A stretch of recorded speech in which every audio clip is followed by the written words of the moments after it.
A los matemáticos nos acusan con frecuencia de que vivimos en un mundo paralelo ocupándonos de objetos abstractos que ni existen ni tienen aplicaciones en el día a día de cada uno.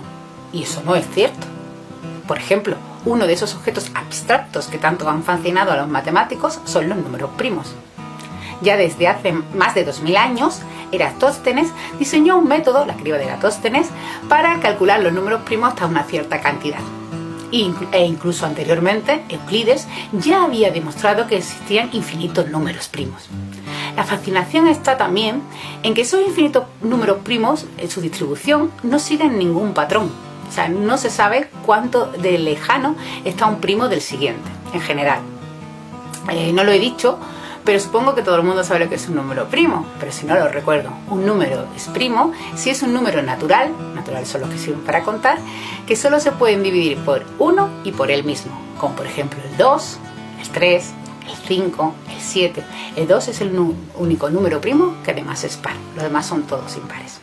Bueno, pues como decía, no se sabe qué patrón siguen los números primos, cómo se distribuyen entre los números naturales. Sí que se ha demostrado, sí que se ha estudiado, que se van espaciando cada vez más. Por ejemplo, entre el 1 y el 10 está el 2, el 3, el 5 y el 7, es decir, tenemos 4 primos, pero ya entre el 20 y el 30 solo tenemos 2, el 23 y el 29. Y a medida que van creciendo los números naturales, los primos se van distanciando entre ellos cada vez más. Muy bien, ¿y todo esto qué tiene que ver con nosotros? Bueno, pues tiene que ver, por ejemplo, con el hecho de que estén viendo este vídeo en internet, porque lo están viendo, como ya he dicho, en internet. Pero es que además tiene que ver con el hecho de que usted, como yo, tiene en la red un montón de datos que no quiere que nadie conozca, pues datos bancarios, datos privados, mensajes que no quiere que nadie lea y un montón de cosas que, no sé, cada uno tendrá lo que quiera, que quieren guardar en su intimidad, en su casa virtual, sin que nadie entre a fisgonearla.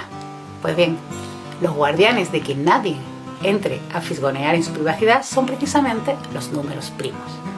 Porque cualquier sistema o casi todos los sistemas criptográficos que existen en la actualidad basan su seguridad en el uso de números primos muy grandes.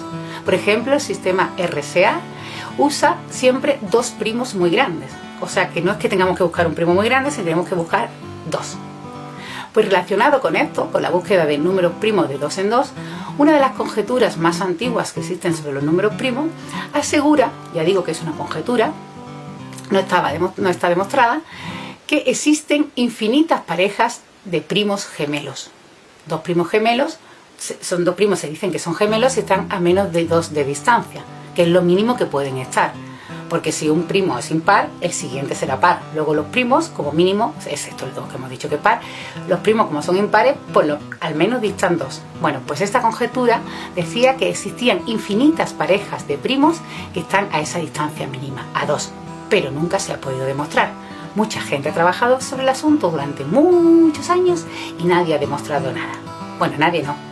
Hace 2 años, un matemático prácticamente desconocido hasta entonces, de origen chino y ubicado en que vive en Estados Unidos, Zhang demostró, atención, que no demostró que existen infinitas parejas de primos que distan 2, sino demostró que existen infinitas parejas de primos que distan como máximo entre sí 70 millones.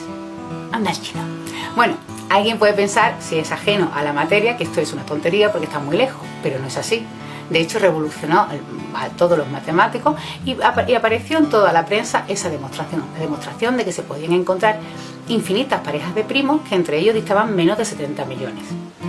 Entre la gente que se sorprendió por el resultado después de tantos años estudiando estaba Terry Tao, uno de los matemáticos más relevantes en la actualidad.